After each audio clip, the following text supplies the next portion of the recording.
Hi everyone, I'm Allie with the Potomac Bead Company, and I want to show you today just a little reminder, and I've never done this on a loom project, so it's a good reminder for this too, of how to add thread to your project. When you're at the end of your project, some people will sew back through the project. I can show you a simple way to do it, especially if you decide that you want to use glue. The thread that I'm using, and it shouldn't really matter what type of thread you're using if you're going to tie on additional thread, is wildfire beading thread with my loom project here.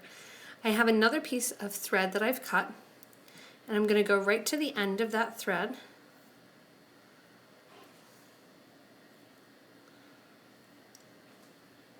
And I'm going to take the new piece of thread, and the old piece has a needle attached still, so I'm letting that dangle. The new piece of thread I'm going to take and I'm going to tie it around the old piece. So I'm not using the old piece at all yet.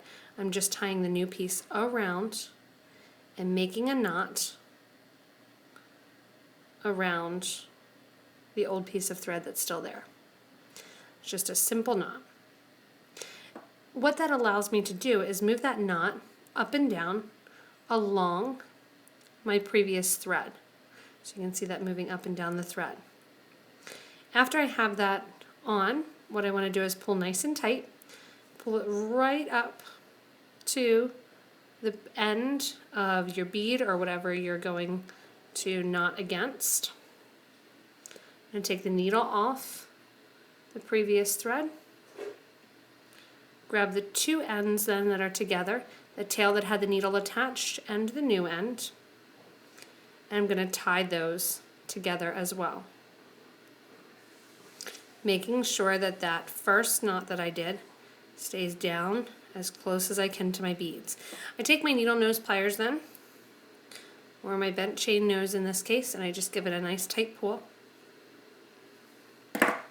And with this then I would take my burner and burn down a little bit the ends of my thread, and then with my new thread I'm going to take my needle and put it on. Again, to attach a needle to my new piece of thread, what I'm going to do is take those needle nose pliers again, and I'm going to squash down and flatten out that thread. And you can see how fine that thread looks, and then it looks a little bit flatter. That's what I'm going to do in order to pick up my needle and go in there to my needle's eye and put the thread right through the eye of the needle. If you need to, sometimes depending on which thread you're using, then you will grab with your needle nose sometimes to pull it through. But that's how I've added thread. With this then, what I can do with a loom project is, because it's a straight project, I can actually take my needle back to the second row, back, so the second to last row. I can pull my thread the whole way through my loom and give a nice tight pull, and that knot will almost disappear into the last loom row. Then I can take my knot, or take my thread, and put it back around. Like I said, if you want to, you can also glue that a little bit before pulling it through. If you know you're going to embellish the project on top, you're going to want to skip gluing until after the fact. And there I have it. You have the knot that's inside then, and these are 8/0 beads, or size 8 seed beads that I'm using, and that's an easy way to add thread. And I now have another 5 feet of thread on with my needle. So hopefully that gives you guys an idea how to add thread. You can do the same thing with peyote, and what I do with the peyote is just stitch back a row and then add on as well to that peyote line. So it doesn't matter really what stitch you're doing. I do that same simple knot to the side, adding on the new thread and then tying the two ends together. Hopefully this was a helpful hint for you. If you get a chance, also check out the rest of our YouTube videos and the helpful hints, as well as the pattern and example ideas. And also visit us online at potomacbeads.com. If you need any materials, you can visit our locations page, check out the nearest Potomac Bead Company to you, and visit us for your thread, needles, all your beading needs.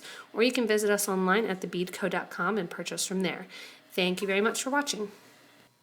Hi everyone, I'm Allie with the Potomac Bead Company, and I'm going to show you today how to do this twisted wire wrapped bangle, as well as the S hook with the embellishment to match. The twisted wire is a wire that is a Beadalon product. For this I'm using 20 gauge twisted wire, and I'm using it in the non-tarnished brass color. That's going to be used around my amethyst rondelles. They're a 5x8 faceted rondelle. And my base of my wire is going to be 18 gauge round wire. In addition to my 2 gauges of wire, I'm going to be using a Sharpie marker to help me with my clasp. I'm using a wire cutters, a needle nose pliers, whether or not you're using straight needle nose or bent needle nose, that's up to you. And I'm also going to be using a round nose pliers as well. So I have those 3 pliers handy, my Sharpie marker, my wire, and then you're going to be using your hands a lot to hold that wire and to turn it as you go. So we'll get ready to start on this bangle bracelet.